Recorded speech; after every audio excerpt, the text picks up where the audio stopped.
ओम नमो भगवते वासुदेवाय। ओम नमो भगवते वासुदेवाय। ओम नमो भगवते वासुदेवाय। नारायण नमस्कृत्य नरं चैव नरोत्तमं देवीं सरस्वतीं व्यासं ततो जयमुदीरये। नष्टप्रायेषु अभद्रेषु नित्यं भागवत सेवया भगवती उत्तम श्लोके भक्तिर्भवती नैष्टिकी। कृष्णाय वासुदेवाय देवकी नंदनाय च नंदगोपकुमाराय गोविंदाय नमो नमः। जय श्री कृष्ण चैतन्य प्रभु नित्यानंद श्री अद्वैत गदाधर श्रीवासादि गौरभक्ता वृंद। हरे कृष्णा कृष्णा कृष्णा हरे हरे, हरे राम राम राम हरे हरे। हरे कृष्णा कृष्णा कृष्णा हरे हरे, हरे राम राम राम हरे हरे। हरे कृष्णा कृष्णा कृष्णा हरे हरे, हरे राम राम राम हरे। हरे कृष्णा। तो सबका स्वागत है प्रातःकालीन श्रीमद् भागवतम के सत्र में। कल हमने तीसरा अध्याय कंप्लीट किया। तो तीसरे अध्याय के हमने कल लास्ट के 3 श्लोक लिए थे, 42, 43 और 44, राइट। तो एक बार फटाफट रिवीजन कर लेते हैं। 42, 43, 44 में क्या कह रहे हैं। 42 में कहते हैं, श्रीला व्यास देव के पुत्र श्रील सुखदेव गोस्वामी ने अपनी पारी में महाराज परीक्षित को श्रीमद् भागवतम सुनाया, जो तब निर्जल तथा निराहार रहकर गंगा नदी के तट पर ऋषियों के संग में मृत्यु की प्रतीक्षा कर रहे थे। तो कल हमने इस पर चर्चा करी थी। जो चक्रवर्ती सम्राट था, वो सब चीजें छोड़ के श्रीमद् भागवतम को सुनने के लिए उत्कंठित हो गए, और उन्होंने सब कुछ छोड़ दिया, अपना राज्य परिवार धन धान अन्न जल सब कुछ छोड़ दिया, और जो है बैठ गए इसके सामने, सुखदेव गोस्वामी के सामने। ठीक है। उसके बाद 43 नंबर श्लोक में कहते हैं, ये श्रीमद् भागवत पुराण सूर्य के समान तेजस्वी है, और धर्म ज्ञान आदि के साथ भगवान श्री कृष्ण के अपने धाम चले जाने के तुरंत बाद इसका उदय हुआ। जिन मनुष्यों ने कलयुग में अज्ञान के गहन अंधकार के कारण अपनी दृष्टि खो दी है, उन्हें इस पुराण से प्रकाश प्राप्त होगा। मतलब जो व्यास देव जी है, ये इसीलिए इस पुराण को लाए, ताकि धर्म ज्ञान जो है ना लोगों तक पहुंचता रहे। क्योंकि धर्म ज्ञान जब भगवान गए तो साथ में चला भी गया भगवान के साथ। तो ये उदय हुआ प्रकाश के समान, सूर्य के समान, और हर जगह ये ज्ञान का प्रकाश फैला रहा है श्रीमद् भागवतम पुराण। और 44 नंबर श्लोक में कहते हैं, हे विद्वान ब्राह्मणों, जब श्रील सुखदेव गोस्वामी ने वहां पर, कहां पर, जहाँ पे ये शुकताल में, जहाँ पे सुखदेव गोस्वामी ने परीक्षित को कहा, कथा सुनाई, महाराज परीक्षित की उपस्थिति में श्रीमद् भागवतम सुनाया, तो मैंने अत्यंत ध्यान पूर्वक सुना, और इस प्रकार उनकी कृपा से मैंने उस उन महान शक्ति संपन्न ऋषि से श्रीमद् भागवतम सीखा। अब मैं आप लोगों को वही सब सुनाने का प्रयत्न करूंगा, जो मैंने उनसे सीखा, तथा जैसा मैंने आत्मसात किया। मतलब जैसा उनका रियलाइजेशन हुआ, वैसे ही वो हमको बताएंगे, और जैसे गुरु की वाणी थी वैसे एज इट इज वो बताएंगे, है ना। गुरु की वाणी को कॉपी करेंगे, अपना कुछ भी नहीं डालेंगे। हमको भी यही करना चाहिए। कभी भी हम शास्त्रों का जो है किसी को प्रीचिंग करें या किसी से डिस्कशन करें, तो जो गुरु ने कहा है वही करना है, ना कि हमको अपने मन की बातें करनी। तो जब प्रभुपाद से किसी ने पूछा, प्रभुपाद आपकी बुक्स इतनी ज्यादा क्यों बिकती है ना, इतनी ज्यादा श्रीमद् भगवत गीता आपने बेच डाली, इतने लोग पढ़ते, क्या बात है, ऐसा क्या खास है। तो प्रभुपाद ने कहा, खास ये है कि मैंने इसमें कोई भी प्रकार का मिक्सिंग नहीं किया, यथा रूप में मैंने प्रस्तुत किया, जैसे मेरे गुरु, जैसे मेरे आचार्यों ने प्रदान किया, उसमें मैंने अपना कुछ भी नहीं डाला। बस ये है एक्सप्लेन करने के लिए। जैसे पुराने एग्जाम्पल्स हो जाते हैं, आज नए जमाने के हिसाब से नए एग्जाम्पल्स डाले जाते हैं जो समझ में आए लोगों को, तो बस वही प्रभुपाद ने किया। बाकी एज इट इज ज्ञान फिलोसफी को कोई छेड़ा नहीं, उन्होंने एज इट इज व्यक्त कर दिया। ठीक है। तो हम आज तीसरे चौथे अध्याय में प्रवेश करेंगे।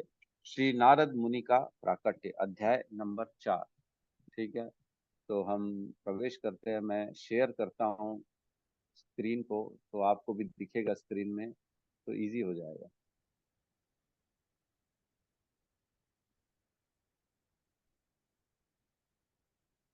ठीक है, दिख रहा है सबको? चैप्टर 4 श्री नारद का प्राकट्य। अब इसमें पहला जो श्लोक है, व्यास उवाच, सब दोहराएंगे साथ में। व्यास उवाच उवाच इति ब्रुवाणं संस्तुत्य इति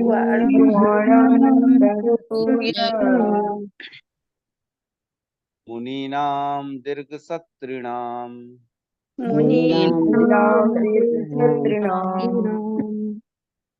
वृद्धः कुलपतिः सूतं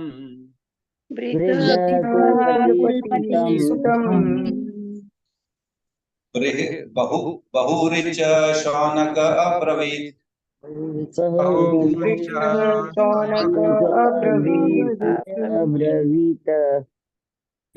इति ब्रुवाणां संसुत्य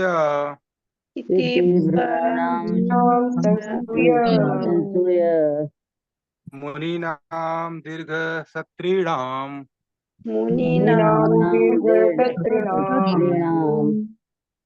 वृद्धा कुलपति सुतं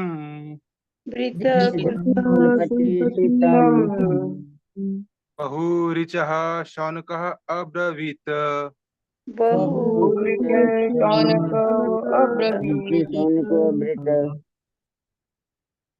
इति ब्रुवाणं संसुत्य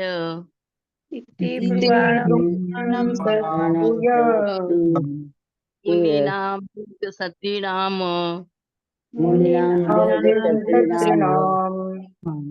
वृद्धा कुलपति सुतं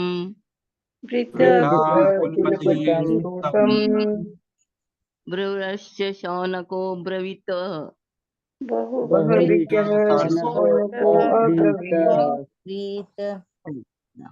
अनुवाद। शीला व्यासदेव ने कहा, शील सूत गोस्वामी को इस प्रकार बोलते देखकर दीर्घकालीन यज्ञोत्सव में लगे हुए समस्त ऋषियों में विद्वान तथा वयोवृद्ध अग्रणी शौनक मुनि ने शील सूत गोस्वामी को निम्न प्रकार संबोधित करते हुए बधाई दी।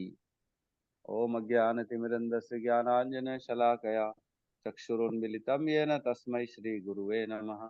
श्री चैतन्य मनोभीष्टं स्थापितं येन भूतले स्वयं रूपः कदा मह्यं ददाति स्वपदान्तिकं।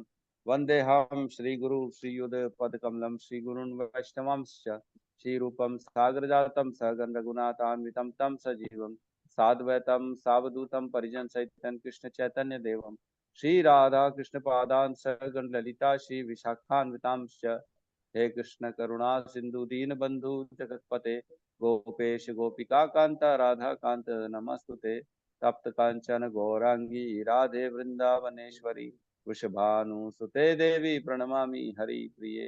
कृष्णाय वासुदेवाय देवकी नंदनाय च नंद गोप कुमाराय गोविंदाय नमो नमः। वाञ्छाकल्पतरुभ्यश्च कृपा सिन्धुभ्य एव च पतितानां पावनेभ्यो वैष्णवेभ्यो नमो नमः। नमो विष्णुपादाय कृष्णपृष्ठाय भूतले श्रीमते भक्तिवेदांत स्वामीति नामिने नमस्ते सरस्वते देवे गौरवाणी प्रचारिणे निर्विशेष शून्यवादी पाश्चात्य देशतारिणे।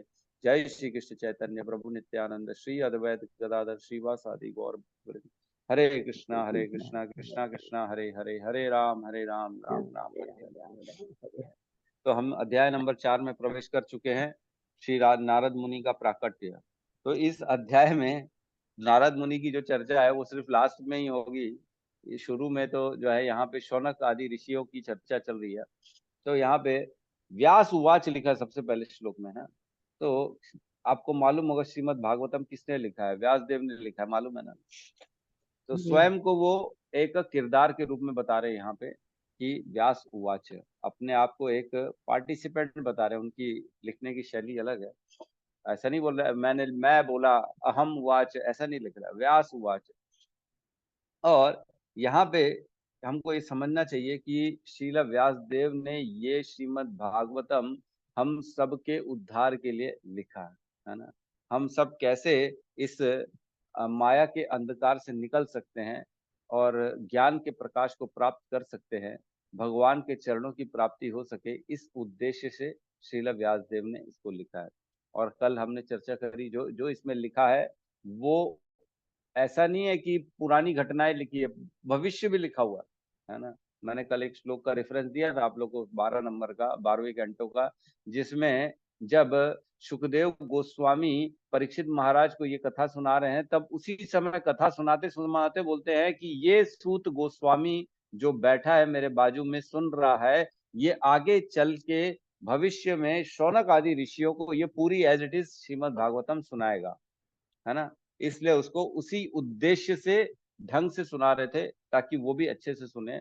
और सूत गोस्वामी को ऐसा बोला, और सूत गोस्वामी को भी ये समझ में आ गया कि मेरे को इसकी कथा करनी है, इसलिए मैं ढंग से सुन।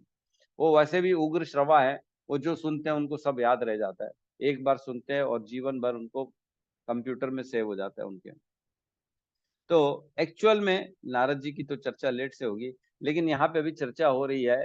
जैसे ही स्टार्ट किया पिछले श्लोक में हमने देखा, अब वो बोलते हैं कि अब मैं बताता हूँ जैसा मैंने अपने गुरु सुखदेव गोस्वामी से सुना। पिछले श्लोक में हमने देखा 44 में कहते हैं यथाधीतम यथामति, जैसे मैंने उनके अनुग्रह से इसको समझा, जितनी मेरी शक्ति है उतना मैं आप लोगों को सुनाऊंगा। जैसे ये बोले तो शौनक शौनक जी जो थे वयोवृद्ध थे, इसमें लिखा है, इसमें क्या लिखा है, इति ब्रुवाणम संसुत्य, मतलब यह सुनकर, इस प्रकार, जैसे ही उन्होंने बोला कि यथा धीतम यथा शक्ति, जैसा बोला ना पिछले श्लोक में, तो फिर उसको सुन के तुरंत जो है ना शौनक ऋषि जो है सबके अग्रणी, जो सबसे एल्डर्स थे, सबसे सीनियर मोस्ट थे, वो तुरंत उनको जो है ना फिर अभिवादन करते, वाह वाह वाह, बड़ा धन्यवाद, आपने जो ये हमारा स्वीकार कर लिया, और अब श्रीमद् भागवतम की कथा चालू होने वाली है।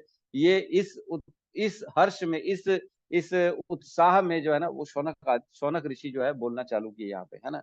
इति ब्रुवाणाम संस्तुत्य, यह सुन के बोलते हैं, संस्तुत्य मीन्स बधाई देते हैं सबको। शौनक ऋषि जो है, जो सबसे अग्रणी है, जो सबके लीडर बैठे हुए हैं, हजारों 88,000 ऋषियों के लीडर कौन थे, शौनक ऋषि, वो बोलते हैं मुनि नाम दीर्घ सत्रिणाम, और जितने लोग, जितने ऋषि बैठे थे, हमने चर्चा करी, वो लोग एक यज्ञ के लिए बैठे थे, है ना, यज्ञ करने के उद्देश्य से बैठे थे। लेकिन फिर जब बाद में सूत गोस्वामी को देखा तो उन्होंने यज्ञ का प्रोग्राम कैंसिल कर दिया और बोले अब हम भगवान की कथा सुनेंगे, जिससे रिजल्ट निश्चित है ना। यज्ञ का रिजल्ट निश्चित नहीं है, लेकिन कथा का रिजल्ट निश्चित है, इस उद्देश्य से फिर वो सब बैठे थे। और क्या करें, वृद्ध, वृद्ध है कौन, शौनक ऋषि, जो सबसे सीनियर मोस्ट आदमी है, कुलपति, और क्या है वो, कुलपति है, मतलब इन सब के लीडर हैं, ऑथोराइज्ड लीडर है। जैसे कोई हमारे बीच में भी आ जाता है तो किसी का स्वागत करना रहता है, तो कौन स्वागत करेगा, जो हमारे ग्रुप में सीनियर होगा, जो हमारे ग्रुप का लीडर होगा, वो आगे बढ़ेगा और वो उनका स्वागत करेगा। ऐसा नहीं है कि किसी को भी भेज देते हैं, जाओ जाओ, एक कोई जो है ना सबसे छोटा लड़का जो हो, ऐसे ही हो काम करने वाला, उसको किसी को बोल देंगे जाओ तुम स्वागत करके आओ, हमारे यहाँ गेस्ट आए, तो ऐसा नहीं होता। गेस्ट करने की जो हमारे यहाँ की रीति रिवाज है कि हमारे यहाँ का सीनियर जो है, लीडर जो है, वो जाएगा, उसकी अनुपस्थिति में जो उसके बाद सेकंड नंबर में आएगा वो चाहेगा, वो रिसीव करने जाता है। तो हमारे यहाँ भी ऐसे ही करते हैं हम, ये हमारे जो है, ये हमारे एटिकेट्स है ना। तो यहाँ पे जो शौनक ऋषि हैं वो स्वयं वयोवृद्ध है, वो कुलपति हैं, सबके अध्यक्ष हैं, और सूत गोस्वामी को क्या कर रहे हैं, बहुऋचः, विद्वान भी हैं, जो कि वो क्या कर रहे हैं, शौनक अब्रवीत, अब शौनक जो है ऋषि वो उनको संबोधित कर रहे हैं, है ना, स्वागत कर रहे हैं, उनका संबोधन कर रहे हैं। तो ये बेसिकली श्लोक में यही चर्चा है कि कौन किसको किसको संबोधित करने का अधिकार है। बेसिकली यहाँ पे ये बता रहे हैं कि जो सबसे सीनियर हो, जो सबका हेड हो, जो विद्वान भी हो, ऐसा नहीं बेवकूफ है वो, सीनियर तो है लेकिन बेवकूफ है, उसको ज्ञान ही नहीं है, बोलेगा कि आवाज आके मजाक उड़ा के आ जाएगा पूरे सबका। तो ऐसे व्यक्ति को आगे नहीं भेजा जाता, जिसको ज्ञान है, जो उस कैटेगरी में लीडर है, एल्डेस्ट है, सबसे बड़ा है, उसको आगे भेज के जो है स्वागत कराया जाता है। तो उन्होंने आगे बढ़कर बोला। अब अगले श्लोक में हम देखते हैं कि क्या बोला उन्होंने, है ना।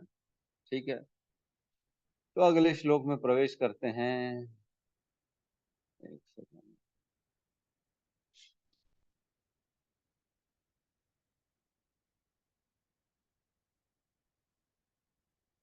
सेकंड श्लोक।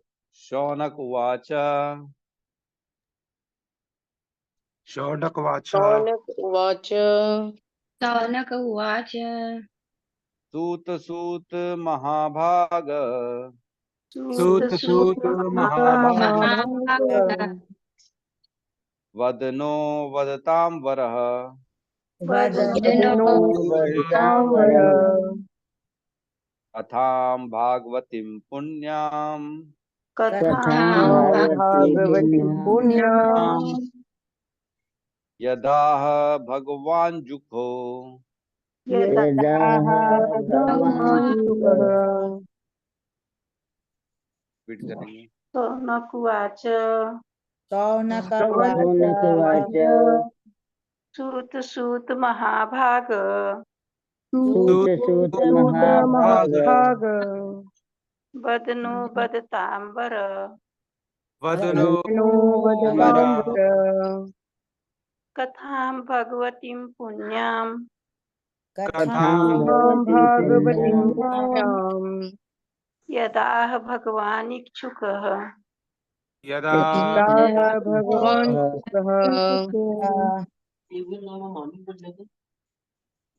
हरे कृष्ण। कोई और नहीं सुता बोल सुता पाएगा? महाभाग सूत सूत महाभाग महाभाग वदनो वदतांवर वदनो वदतांवर कथां भागवतीं पुण्यां कथां भागवतीं पुण्यां यदाह भगवान् सुखः। यदा भगवान् हरे कृष्ण। ये जो है लास्ट में यदा भगवान शुकः, शुक है वो एक्चुअल में, तो हम ठीक से नहीं पढ़ रहे हैं। ठीक है, अनुवाद पढ़ते हैं। शौनक ने कहा, शौनक आदि जो शौनक मुनि हैं उन्होंने कहा, हे सूत गोस्वामी, जो बोल सकते हैं तथा सुन सकते हैं उन सब में आप सर्वाधिक भाग्यशाली तथा सम्मानीय हैं, है ना। कृपया करके श्रीमद् भागवतम का पुण्य संदेश कहें, जिसे महान तथा शक्ति संपन्न ऋषि शील सुखदेव गोस्वामी ने सुनाया था, है ना। तो अब यहाँ पे कह रहे हैं कि आप वही कथा करिए जो आपको जो है सुखदेव गोस्वामी ने सुनाया था। ठीक है, सबको बराबर दिख रहा था ना जो अपन ने शेयर किया? जी जी दिखाई दे रहा था। प्रभु जी। ठीक है, तो अब से ये बेटर हो जाएगा मेरे ख्याल से, अब सबको दिखेगा। मेरी शक्ल से तो अच्छा है कि कम से कम श्रीमद् भागवतम देखें। ठीक है, तो हरे यहाँ कृष्ण दूसरे प्रभु। नंबर श्लोक। हरे यस, कृष्ण हरे अगर प्रभु जी। अगर अगर कोई प्रभु जी जैसे अखिल प्रभु जी कर देंगे ना स्क्रीनशॉट, तो आप दिखेंगे। आप नहीं दिखेंगे तो मजा नहीं आएगा प्रभु जी। नहीं नहीं, वो तो बस जितनी देर रीडिंग चलेगी मैं उतनी देर ही दिखाऊंगा, बाकी टाइम तो मैं जी आ जाऊंगा सामने। जी क्योंकि कई लोगों के पास नहीं रहता ना, तो वो बोलते समय कम से कम सामने स्क्रीन में रहेगा तो अच्छा लगेगा। जी प्रभु जी, ठीक है, मेरे लिए बहुत यस, अच्छा हो गया। हाँ ठीक है। देखा, जैसे माता जी जिनके पास नहीं है उनके लिए बेटर है ये। ठीक है, तो यहाँ कह रहे हैं सूत सूत महाभागा, मतलब हे सूत गोस्वामी, हे सूत गोस्वामी, दो बार बोल रहा है। हमारा तो हम तो परम भाग्यशाली हो गए। कौन कह रहा है? शौनक ऋषि, जो सबसे अग्रणी है, जो सबसे वृद्ध है, जो सबके कुलपति है, जो विद्वानी है, वो कह रहे हैं सूत गोस्वामी को, सूत सूत महाभाग, हमारा तो भाग्य एकदम ही खुल गया।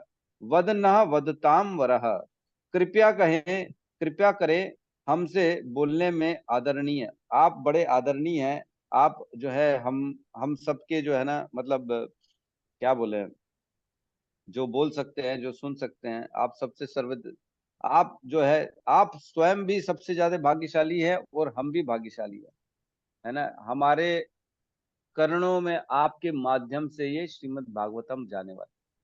मतलब देखो, आपको मैं बता दूं, शौनक ऋषि जो थे वो वृद्ध थे और सूत गोस्वामी जो थे वो यंग थे, है ना। सूत गोस्वामी उम्र में उनसे छोटे थे, शौनक जी उनसे बड़े थे, लेकिन बड़े होने के बावजूद भी इन्होंने उसको वेद जो है ना, व्यास आसन दिया था सूत गोस्वामी को बोलने के लिए, ताकि वो बैठे, वो बोले और हम सब सुने। तो आप उसको विजुअलाइज कर सकते हैं, इमेजिन कर सकते हैं कि एक वृद्ध व्यक्ति एक छोटे व्यक्ति को अपने आगे बिठा रहा है और उससे कथा सुनने के लिए बड़ा उत्साहित हो रहा है, और वो कह रहा है हम बड़े भाग्यशाली हैं, हम बड़े जो है ना बड़ा हमारा भाग्य खुल गया है, आपके मुख से हम ये कथा सुनने वाले हैं, आप बड़े सम्माननीय हैं, और आप भी भाग्यशाली हैं, हम भी भाग्यशाली हैं। और आगे क्या करें, कथाम भागवतिम पुण्याम, आपके थ्रू हम जो है श्रीमद् भागवतम की पवित्र कथा का सुनने संदेश को हम ग्रहण करने वाले हैं। आगे कह रहे हैं, यद आह भगवान शुकः, जो परम शक्तिशाली श्री सुखदेव गोस्वामी ने सुनाया था भगवान की श्रीमद् भागवतम कथा। ऐसी कथा सुखदेव गोस्वामी के मुख से आप सुन के आए हैं। हे सुत गोस्वामी, आप भाग्यशाली है और हमारा भी भाग्य खुल गया है, आप बड़े सम्माननीय हैं। तो यहाँ पे वो अपनी उत्सुकता व्यक्त कर रहे हैं, शौनक जी है ना, वो बड़े प्रसन्न हो रहे हैं। वो जैसे हमारे यहाँ भी देखते हैं, कभी कोई बहुत बड़ा आयोजन होने वाला रहता है, तो जिसके आयोजन होने वाला रहता है ना, वो बड़े प्रसन्न हो जाते हैं, है कि नहीं? अरे वाह, हमारे यहाँ तो गुरु महाराज आने वाले हैं, हमारे यहाँ तो भगवान आने वाले हैं, है ना। जैसे किसी के यहाँ भगवान आने वाले रहते हैं तो 4 दिन पहले से तैयारी करते हैं। जैसे गणेश जी के मान लो, अभी गणेश जी आए तो जो लोग गणेश जी के स्वागत में रहते तो कितने दिन पहले से तैयारी करते हैं, गणेश जी आएंगे, ये गणपति बाबा मोरिया, गणपति बाबा मोरिया करते रहते हैं ना। वैसे ही जो हमारी इच्छा होती है, और सबसे बड़ी बात, ये ग्रंथ जो है इसकी मान्यता सोचो, जो चक्रवर्ती सम्राट है उसने सब कुछ छोड़ के इसके श्रवण में बैठ गए। तो इतना पुण्य है इसका, इतना फल है, जो जिसको मालूम है वो खुद कितना प्रसन्न होगा कि मेरे को भी वही ज्ञान मिलने वाला है जो परीक्षित महाराज को मिलना था सूत गोस्वामी के माध्यम से। तो हमारा भाग्य खुल गया कि हे सूत गोस्वामी, आप हमारे सामने आ गए हो, जो सुखदेव गोस्वामी के मुख से आपने डायरेक्ट पूरा का पूरा जो है उसको ग्रहण किया है, अब वो आप हमको बताने वाले हो। ठीक है, तो अगले श्लोक में प्रवेश करते हैं हम यहाँ पे।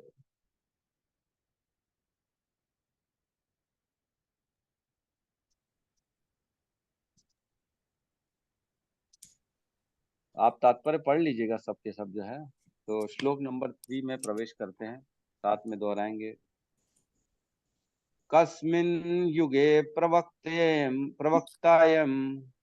एक मिनट तस्मिन् युगे प्रवृत्तेयम् प्रवृत्तेयन्, मैं फिर से बोल रहा हूँ, कस्मिन् युगे प्रवृत्तेयम्, कस्मिन् युगे प्रवृत्तेयम्, स्थाने वाक्येन हेतुना, स्थाने हेतुना हेतुना कुतः संजोदितः कृष्णः, कुतः संयोजितः कृष्णः कृष्णः कृतवान् संहितां मुनि, कृतवान् संहितां मुनिः। मुनिः। कस्मिन् युगे प्रवृत्तेयन्, कस्मिन् युगे प्रवृत्तेयम् स्थाने वा केन हेतुना, स्थाने वाक्येन हेतुना कुतः संचोदितः कृष्णः, कुतः संशोधितः कृष्णः कृतवान् संहिता मुनिः। कृतवान् संहितां मुनिः। तस्मिन् युगे बोलिए बोलिए बोलिए बोलिए माता जी बोलिए। जी अनुवाद बोलिए। अरे बोलिए हरे ना, कृष्ण। बढ़िए बढ़िए माता जी। तस्मिन् युगे प्रवृत्तेयम् कस्मिन् युगे प्रवृत्तेयम् प्रवृत्तेयम् स्थाने वा केन हेतुना स्थाने वाकेन हेतुना हेतुना, कुतः सचोदितः कृष्णः संचोदितः कृष्णः, कृतवान् सहितां मुनिः। कृतवान् अनुवाद। यह कथा सर्वप्रथम किस युग में तथा किस स्थान में प्रारंभ हुई और किस कारण इसे प्रारंभ किया गया। महामुनि कृष्ण द्वैपायन व्यास ने इस साहित्य ग्रंथ को संकलित करने की प्रेरणा कहाँ से प्राप्त की। तो हम देखते हैं यहाँ पे श्लोक में कह रहे हैं कस्मिन युगे प्रवर्तेयन, है ना, मतलब किस युग में इसका प्रारंभ हुआ, कौन से युग में। भाई अब क्या कर रहे हैं, जो है वो अपना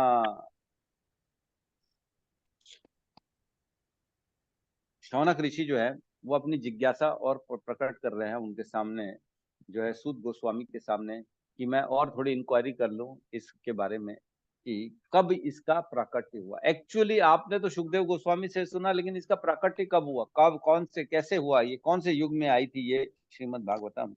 और यम स्थाने व केन हेतुना, कौन से स्थान में इसका प्रकट हुआ, कौन से स्थान में और कौन से युग में सर्वप्रथम ये इसका प्राकट्य हुआ, है ना, और किस कारण से, के हेतुना, केन हेतुना का क्या कारण था इसको प्रकट करने का, है ना। कुतः संचोदितः कृष्ण कृतवान संहिताम मुनि, मतलब और इसको जो प्रकट करने वाले थे द्वापायन कृष्ण के, जो है द्वापायन कृष्ण के शक्ति आवेश अवतार जो थे द्वापायन व्यास देव मुनि, हमने पढ़ा था व्यास देव मुनि का प्राकट्य कैसे हुआ था, कैसे सत्यवती और ऋषि पराशर ऋषि के पुत्र के रूप में प्रकट हुए थे व्यासदेव द्वापायन, है ना। उस समय द्वापायन का भी हमने चर्चा करी थी कि क्या था वो समय। उन्होंने कृतवान संहिताम मुनि, उन्होंने किसकी प्रेरणा से ये संकलित किया, ये ग्रंथ को लिखने की उनके पास प्रेरणा कहाँ से आई। देखो हम जैसे 2 दिन पहले हमने श्रीमद् भागवतम का महात्म्य की चर्चा करी थी पूरी क्लास में, क्यों सुनना चाहिए, क्यों रोज क्लास अटेंड करना चाहिए, सुनने से क्या होगा, किस प्रकार हमारे पाप नाश होंगे और सुनने से कैसे भगवान की प्राप्ति होगी, लाखों लाखों जन्म के हमारे जो है अनेक अनेक जो है पाप कट जाते हैं, और कौन सुख सुन सकता है जिसने भयंकर, जिसके बहुत सारे पुण्य उदित हो गए, वो उसी के जीवन में श्रीमद् भागवतम प्रवेश करता है ना। तो हमने चर्चा करी थी किस प्रकार सभी योनियों में सबसे ज्यादा दुर्लभ है मनुष्य योनि, उसके बाद भी अगर किसी को मनुष्य योनि मिल गई तो दुर्लभ है अच्छे कुल में पैदा होना। अगर अच्छे कुल में भी पैदा हो गया तो उससे भी फिर दुर्लभ है उसको सत्संग की प्राप्ति, है ना। अगर सत्संग भी मिल गया लेकिन उससे भी फिर दुर्लभ है श्रीमद् भागवतम की प्राप्ति। और हम सब उन दुर्लभ में से दुर्लभ में से दुर्लभ में से दुर्लभ की कैटेगरी में आते हैं, क्योंकि हमारे पास श्रीमद् भागवतम का ग्रंथ है और रोज सुबह हम श्रीमद् भागवतम के साथ अपना समय बताते हैं। हरि बोल, हरि बोल। तो यहाँ पे कह रहे हैं कि उसका उद्देश्य क्या था, बेसिकली श्रीमद् भागवतम का उद्गम कैसे हुआ ये जानना चाह रहे हैं शौनक ऋषि। ठीक है, तो इसको आप पढ़ लीजिएगा। 4 नंबर श्लोक में हम प्रवेश करते हैं।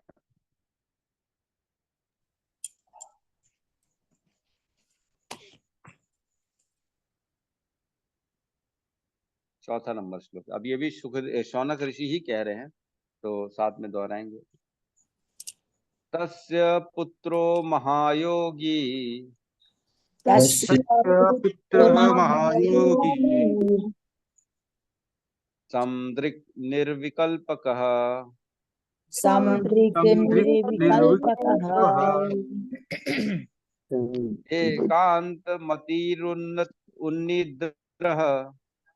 एकान्तमतिरुन्निद्रः गूढ़ो मूढ़ इवेयते।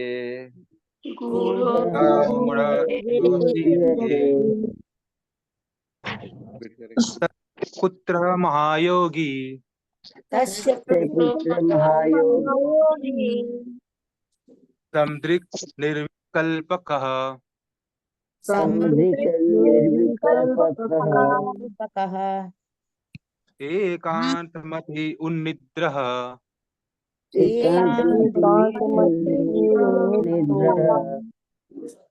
गूढ़ामूढ़ ईयते।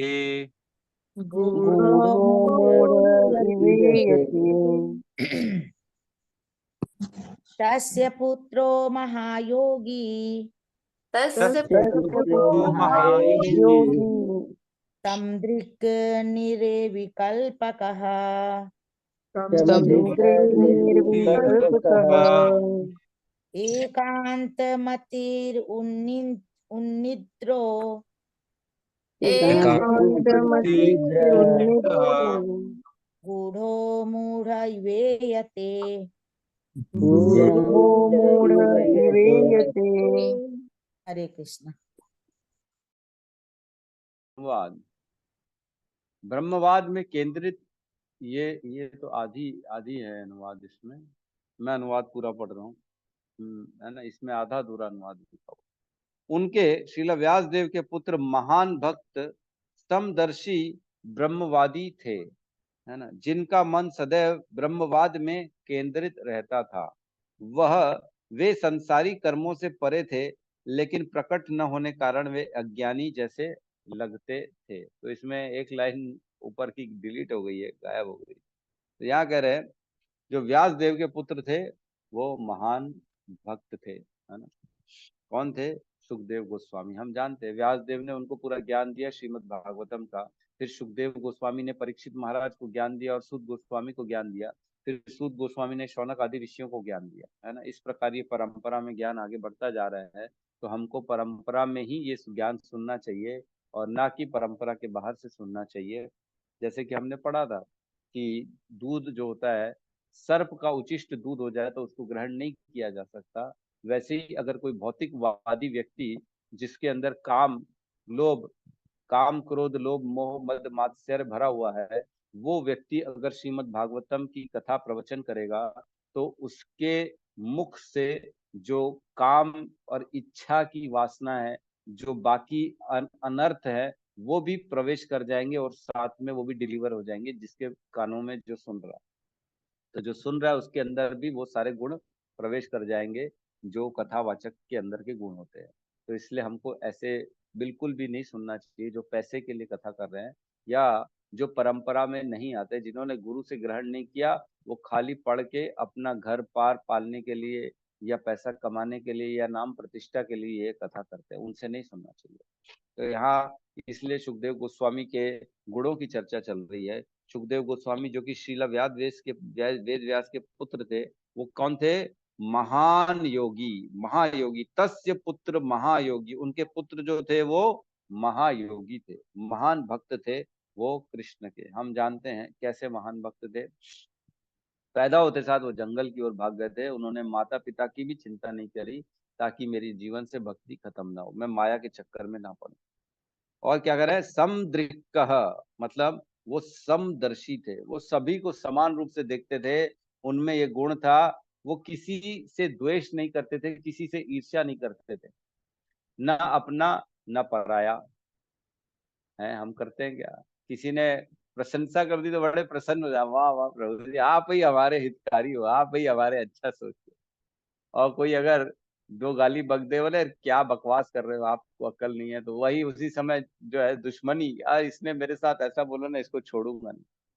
तो इन सब द्वंद्वों से परे थे वो। सुखदेव का द्वंद्व है ना, अपना पराया, अच्छा बुरा, मेरा तेरा, ये सारा द्वंद्व है, इन सब से वो परे थे, समदर्शी थे। वो सभी में समान रूप से भगवान का दर्शन करते थे, परमात्मा का दर्शन करते थे, है ना। तो एक श्लोक आता है ना, क्या कहते हैं? मातृवद पर दारेशु, लोष्टवद पर द्रव्येशु, आत्मवद सर्वभूतेषु, यह पश्यति स पंडिता। पंडित कौन है? जो सभी सभी स्त्रियों में माता का दर्शन करे। मातृवद पर दारेशु, दूसरे की पत्नी बच्ची को माता के रूप में दर्शन करे। लोष्टवद पर द्रव्येशु, दूसरे के पैसे को लोहे के समान देखे, वो लोहा जैसा होता वैसा समझे वो।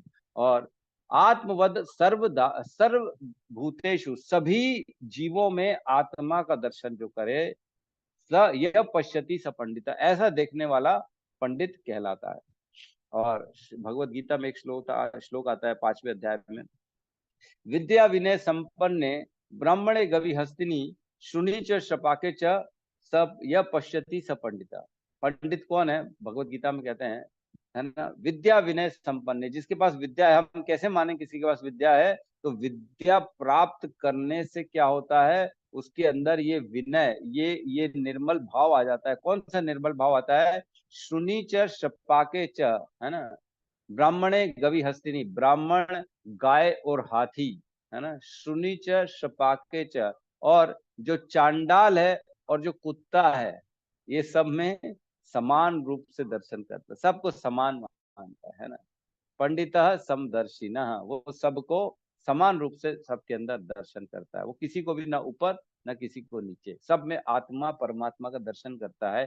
ये होता है विद्या का गुण। ये होता है, किसी ने अगर पढ़ाई करी है, अध्यात्म में आगे बढ़ा है, तो उसके अंदर ये गुण होना चाहिए कि कुत्ते में भी वो परमात्मा का दर्शन करे।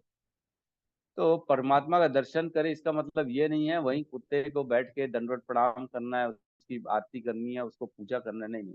व्यवहार नहीं करना है, दर्शन मात्र करना है, व्यवहार अपने हिसाब से कर सकते हो आप। जैसे बीच में बात चली कि बांग्लादेश में मार दिए इस्कॉन के डिवोटीज को, तो हमको कैसा व्यवहार करना चाहिए? तो दर्शन सबने परमात्मा का करना है, लेकिन व्यवहार उनके आचरण भगवान जैसे नहीं करने हमको व्यवहार अपने, मतलब जो एट प्रेजेंट सिनेरियो होता है ना, स्थान देश काल परिस्थिति के अनुसार व्यवहार करना है हमारे को।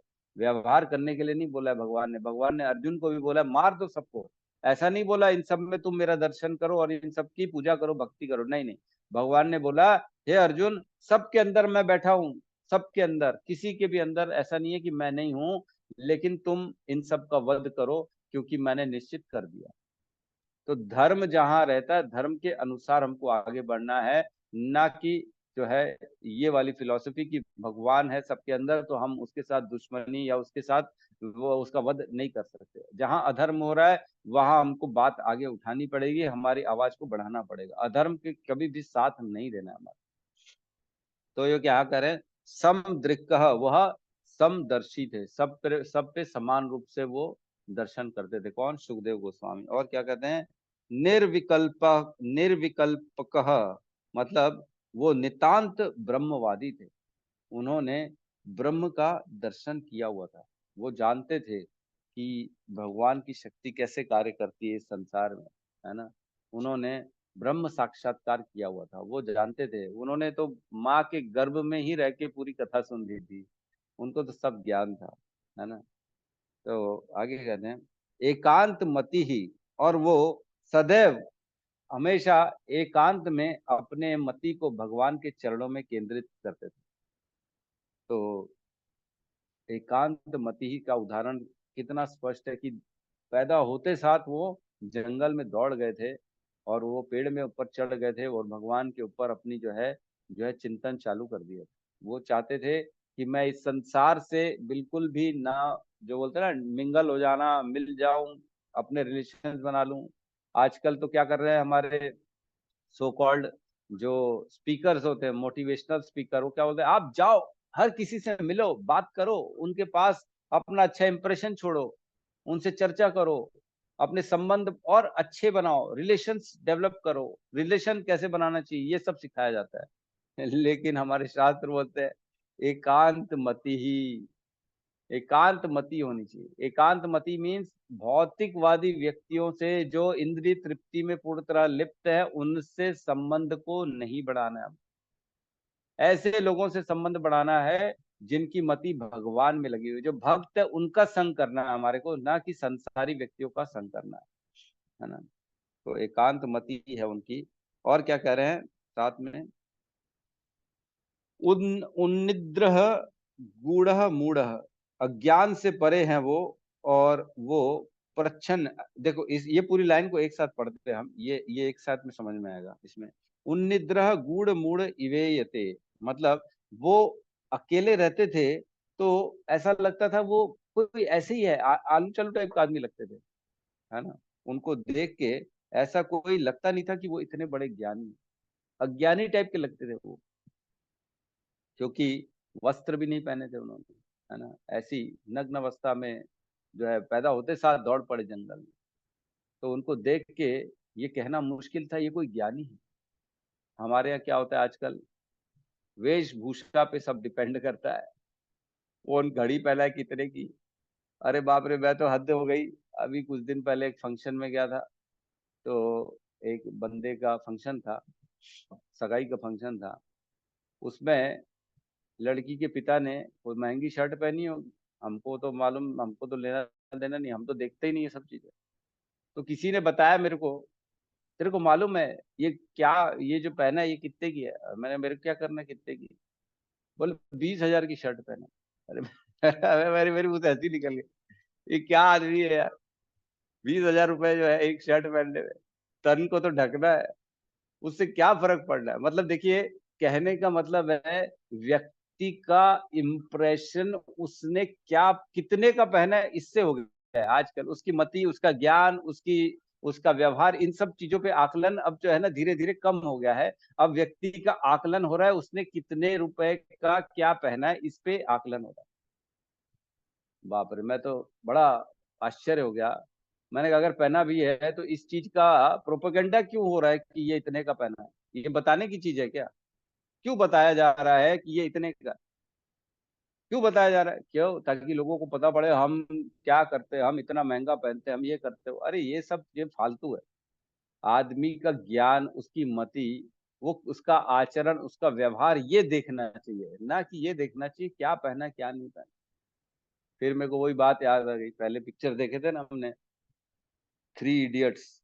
उसमें वो बोलता है आमिर खान उसको कि इसका जूते का मैं पुछवा बता दूंगा, ये खुद ही चीख चीख के बताएगा कि कितने का जूता पहना है। जो चटनी गिरा देता है तो फिर बता दे तुमने क्या कर दिया, मेरे इतने डॉलर का जूता खराब कर। तो व्यक्ति आजकल सिर्फ अपने आप को अपने पहनावे से, दूसरे की गाड़ी से, उसकी घड़ी से, उसके ये चश्मे से, इन सब चीजों से आकलन हो गया आजकल, जो कि बहुत खतरनाक दिशा में आगे बढ़ रहा है। इन चीजों को कभी भी हमको देखना ही नहीं चाहिए।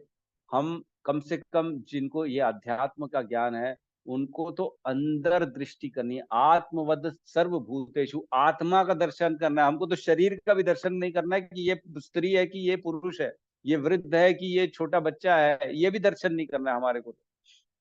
हमको तो सब में समान रूप से भगवान का दर्शन करना है ना।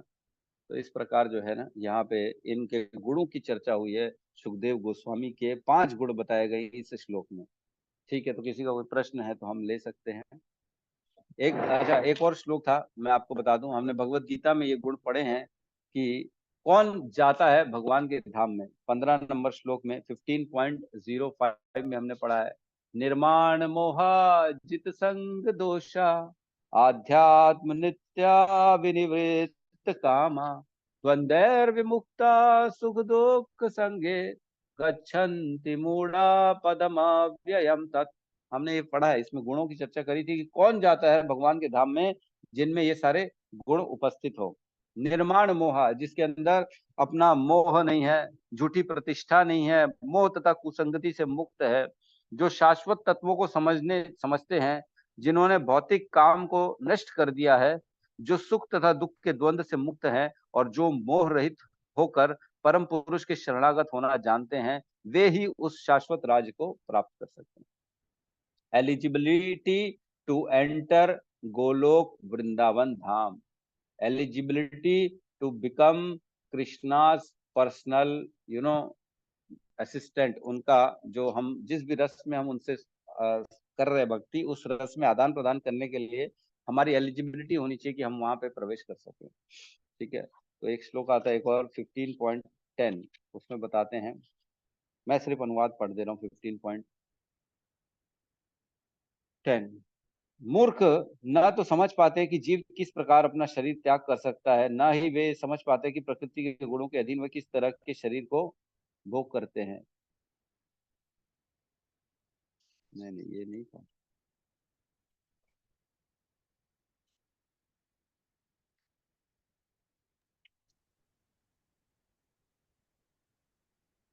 हाँ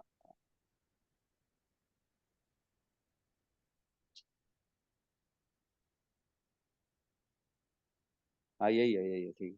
मूर्ख न तो समझ पाते कि जीव किस प्रकार अपना शरीर त्याग सकता है, ना ही वे समझ पाते कि प्रकृति के गुणों के अधीन वह किस तरह के शरीर का भोग करता है, लेकिन जिसकी आंखें ज्ञान में प्रशिक्षित होती हैं वह सब देख पाता है।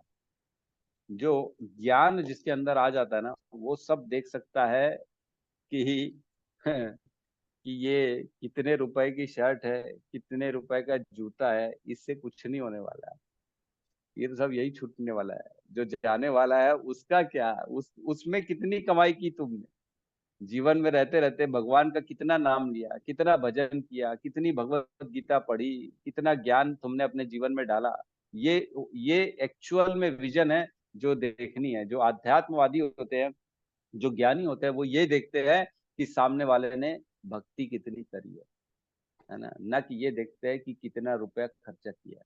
ठीक है, यस।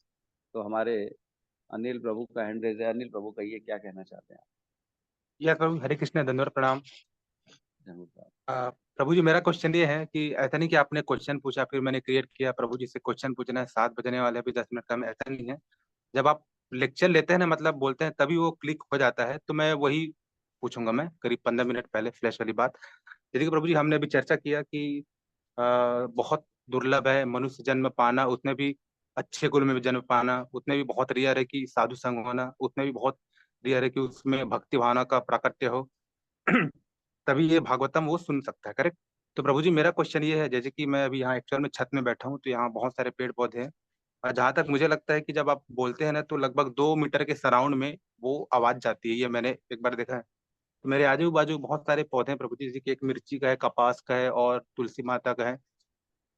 तो क्या इन्होंने कुछ ऐसे पुण्य किए थे जो हम यहाँ भागवत ले रहे हैं, और आपकी आवाज या फिर भागवत उन तक जा रही उनकी चेतना में, जैसे उनकी चेतना हो, है ना। तो ऐसा है क्या, मतलब इन्होंने कुछ पुण्य किया था तब जाके उनको मतलब भागवत सुनने का मौका मिल रहा है, क्योंकि पौधे तो बहुत सारे, लेकिन वहां तक आपका साउंड जा नहीं रहा है आजू बाजू, ये केवल 2 मीटर के सर्कल में है। तो ऐसा कुछ है क्या प्रभु जी, मैं ये जानना चाहता था, जिज्ञासा। देखो ऐसा है कि ये कहना तो मुश्किल है कि क्या इनकी पुण्य पुराने थे कि नहीं थे। ये सर्टेन नहीं है कि थे कि नहीं थे, बट ये सर्टेन है कि किसी वैष्णव की कृपा जो होती है ना, वो अहेतु की होती है, वो कभी भी किसी को मिल जाती है। ये तभी तो आज एक बात बताओ, हम अपने आप को भी अगर आकलन करें तो क्या हम इस लायक है कि हमको भी श्रीमद् भागवतम का मौका मिलना चाहिए, भगवान का नाम ले सके हम। हमने तो इतने इतने पाप किए, हमारे अंदर भी तो सारे पाप प्रवृत्तियां हैं, तो हम कैसे भगवान की भक्ति कर रहे हैं। तो ये कहीं ना कहीं हमारे गुरु आचार्यों की कहीं ना कहीं उनकी कृपा है, जिसके कारण हम ये कर पा रहे हैं। तो वैसे ही जो वैष्णव होते हैं ना, वो किसी के भी जीवन में प्रवेश करके परिवर्तन कर देते हैं, उसको भक्ति दे देते हैं। उसकी स्वीकृतियां हो चाहे ना हो, उसके जीवन में कुछ पुराने हो चाहे ना हो, ये जरूरी नहीं कि हो, लेकिन वैष्णव जो होते हैं ना, वो बदल सकते हैं किसी को भी। इसीलिए कहता है ना, साधु संग लव मात्र साधु संग सर्व सिद्धि होए, है ना, सर्व शास्त्र कहे साधु संग। तो साधु संग इसीलिए कहते हैं क्योंकि वो, जैसे देखो हम देखते हैं कि कोई वैष्णव जा रहा है सीनियर, है ना, हमारे सामने से, कई बार लोग दूर से ही ना उनको दंडवत प्रणाम कर देते, वो देखे चाहे नहीं देखे, है ना। कई बार ऐसा होता है हम देखते भी नहीं है तो भी हम उनको प्रणाम कर देते हैं। क्यों करते हैं बताओ, चलो। आप भी करते हो, सभी लोग करते हैं। दूर से ही कोई महाराज जी आए हैं, स्वामी जी आए हैं, तो दूर से वो देखे चाहे ना देखे हम दंडवत प्रणाम कर देते हैं। क्यों करते हैं, वो तो देख ही नहीं रहे। ताकि कृपा कौन मिले। बताए, कृपा मिले वो तो ठीक है, हरे क्योंकि कृष्ण। उनको करना यानी कि भगवान को वो करना, प्रणाम करना, ऐसे। भगवान को करना, हमने उनके अंदर के परमात्मा को प्रणाम किया। और भगवान तो हमारे अंदर भी है ना, भगवान तो हमारे अंदर भी है। वो सीधा एज इट इज उनको जो है ना, ये मैसेज पहुंच जाता है कि ये शरणागति है इसकी। तो भगवान सब देखते हैं कि हम किसके प्रति सरेंडर हो रहे हैं। भगवान कई बार, एक बार जो है ना, सूरदास जी से पूछा गया, अंधे थे जन्म से, वो रोज मंदिर जाते थे। तो सूरदास जी से पूछा गया, अरे तुम तो दिखते ही नहीं है, तुम्हारा तो आंख खराब है, तुम क्या मंदिर जाके देखते हो, तुमको कोई थोड़ी भगवान दिखने वाले हैं, क्या देखने जाते हो मंदिर। तो बोले मैं अंधा हूँ, मैं नहीं देख सकता हूँ भगवान को, लेकिन भगवान की तो आंखें हैं, वो तो देख रहे हैं ना कि मैं कहाँ जा रहा हूँ, किसके पास जा रहा हूँ, क्यों जा रहा हूँ, वो तो देख रहे हैं ना, वो तो नोटिस कर रहे हैं ना कि मैं मंदिर जा रहा हूँ उनके दर्शन के लिए। तो इस प्रकार हम भी जो करते हैं ना, वैष्णव बेसिकली सब किसी का भी प्रारब्ध कहीं से भी कुछ भी चेंज कर लेते हैं, उनकी कृपा रहती है तो कुछ भी हो जाता है। तो आपकी कृपा मिल रही है सबको, आजू बाजू वाले जीव जंतु को जो वो लोग सुन रहे हैं, सबका भाग्य परिवर्तन हो जाएगा। जी प्रभु जी। ठीक है प्रभु। हरे कृष्ण। यस पद्म प्रिया माता हरे जी। कृष्णा प्रभु जी, ऐसा प्रश्न मेरे मन में भी आता है कभी कभी कि हम सुन रहे हैं तो हमारे आसपास यदि मच्छर भी आकर के बैठ जाता है शरीर में, तो मैं सोचती हूँ मेरे को लगता है कि वो भी इसका लाभ लेने के लिए आ गया है। ऐसा मेरे मन में भी भावना आती है प्रभु जी। सही कह रहे हैं, एकदम सही कह रहे हैं। हरे कृष्णा प्रभु जी, मैं कुछ बोलना चाहूंगी। एक बार सत्संग में सुनी थी प्रभु जी, प्रभुपाद जी जब लेक्चर दे रहे थे ना, तो बार बार पिल्ला, हरे कृष्णा, कुत्ते का पिल्ला हाँ ना बोलिए। प्रभुपाद जी के पैर के पास बार बार आ जाता था। तो जी, तो भक्त लोग ना प्रभु जी उसको हटा देते थे। फिर प्रभुपाद जी बोले, अरे रहने दो, ये भी मेरा कोई एक भक्त होगा। जी बिल्कुल सही है। प्रभुपाद बोले ये मेरा भक्त है जिसका पतन हो गया है। ऐसा बोले थे कि fallen, he is fallen, one of my devotee, fallen devotee, कुत्ता बन के आ गया है, अब क्या करेगा बेचारा। आ रहे अब सुनने आ रहा है, अब उसको समझ में आ गया। ठीक है। यस पद्म प्रिय माता जी। हरे कृष्ण प्रभु जी। प्रभु जी, मेरा क्वेश्चन एक माता जी पूछने बोली है कि पितृ पक्ष के मतलब रिलेटेड है। वो पूछी है कि उसका मतलब जैसे उसका ससुर जिंदा है और सास उसकी एक्सपायर हो गई है, तो वो बोली कि पानी दे सकते कि नहीं, ऐसा पूछने बोली है। पानी दे सकते नहीं मतलब किसको, जो मतलब गुजर चुके श्राद्ध कर उनको? सकते कि नहीं, हाँ, अपनी सास को श्राद्ध कर सकती, क्योंकि उसको कर्मकांडी लोग बता दिए है कि ससुर के रहते आप बेटा बहू पानी नहीं दे सकते, मतलब श्राद्ध नहीं कर सकते, नहीं तो जिंदा जी आप अपनी ससुर को मार डालोगे ऐसे करके। तो वो पूछने बोली है प्रभु जी। इसका उत्तर तो आप ना किसी सीनियर से पूछो, मैं, मेरे को इसका जानकारी नहीं है, मैं नहीं दे सकता, है ना। जी ये प्रभु थोड़ा जी। सा कर्मकांडी रिलेटेड मैटर है ये, जो है स्पिरिचुअल जो हम पढ़ते हैं, जो वैष्णव हैं, वो रिलेटेड नहीं है। तो कर्म कांड से रिलेटेड जो है, जिसने ब्राह्मण दीक्षा ली हुई है, जैसे हिज ग्रेस तमाल प्रभु जी हैं, हिज ग्रेस प्रशांत मुकुंद प्रभु जी, इनसे पूछिए तो ज्यादा बेटर है। मैं भी वैसे बोली प्रभु जी, लेकिन वो बोले कि पूछना है करके। हम्म। ये विधि विधान है ना, ये सब विधियां लिखी हुई हैं, जो क्या कब समय क्या करना चाहिए, किसका क्या होना चाहिए, ये सब विधियों का काम है। तो हम उसमें ज्यादा पढ़ते नहीं हैं, हम तो केवल कृष्ण का ज्ञान पढ़ते हैं, श्रीमद् भागवतम भगवत गीता पढ़ते हैं। तो हमारे बीच में हिज ग्रेस अखिल आत्म प्रभु भी बैठे हुए हैं, आपका स्वागत है प्रभु जी। आजकल भगवत गीता के क्लासेस कंडक्ट कर रहे हैं, 10 मिनट लेक्चर पहले ले रहे खत्म हो हैं। गया तो बहन जी, तो मैं इसमें आ गया अभी। आपको अच्छा, मिस अरे बोल करता हूँ अरे बोल प्रभु जी। अरे बोल अरे, हम भी आपको बड़े मिस करते हैं। अब लगता है तो मेरा योग्यता नहीं है भगवतम क्लास। श्रील प्रभुपाद कहते थे बुक्स आर द बेसिस, है ना, और purity is the force and preaching is the essence, है ना। क्या कहते थे? बुक्स बेसिस है, प्रभुपाद की सारी बुक्स जो है वो आधार है, और जो है प्योरिटी इज द फोर्स, पवित्रता जो होती है मेंटेन जो करते हैं हम अपने अपने लेवल में, पवित्र रहने की जो कोशिश करते हैं, पवित्रता वह शक्ति प्रदान करती है हमारे को। और preaching, preaching is the essence, मतलब सब चीजों का सार क्या है? प्रचार। तो ऐसा प्रचार होना चाहिए, बिल्कुल होना चाहिए। लोग लोग बेचारे जल रहे हैं इस संसार में, उनको ज्ञान देने वाला नहीं, कोई बताने वाला नहीं कि नाम लो, माला करो, भगवान की भगवत गीता पढ़ो। मालूम नहीं, बेचारे परेशान है, भटक रहे इधर उधर, तभी तो दूसरे धर्मों में जा रहे हैं। कोई क्रिश्चियन अपना रहा है, कोई मुसलमान धर्म अपना रहा है, कोई कुछ बन जा रहा है, कोई कुछ बन जा रहा है। क्यों बन रहे हैं? क्योंकि बताने वाला कोई नहीं। जितना हमारा सनातन धर्म शुद्ध है, पवित्र है, जो श्रेष्ठ है, उसको बताने वाला कोई है नहीं। कौन बताए? भगवत गीता इतना जबरदस्त ये नॉलेज है, इतना दिव्य ज्ञान है कि सबको होना चाहिए, सबको। तो बिल्कुल लगे रहिए प्रभु जी, बताइए लोगों को। ठीक है, तो हम यहाँ पे आज के सेशन को क्लोज करते हैं। सब मिलके हरे कृष्ण महामंत्र का जाप कर लेते हैं। हरे हरे कृष्णा हरे हरे कृष्णा कृष्णा कृष्णा हरे कृष्णा हरे हरे हरे हरे राम राम हरे हरे राम राम राम राम राम राम हरे राम हरे। राम राम हरे हरे। सभी सभी भक्त भक्त वृंद की की जय। जय। जगत गुरु जगद्गुरु शील श्रील प्रभुपाद प्रभुपाद की की जय। जय।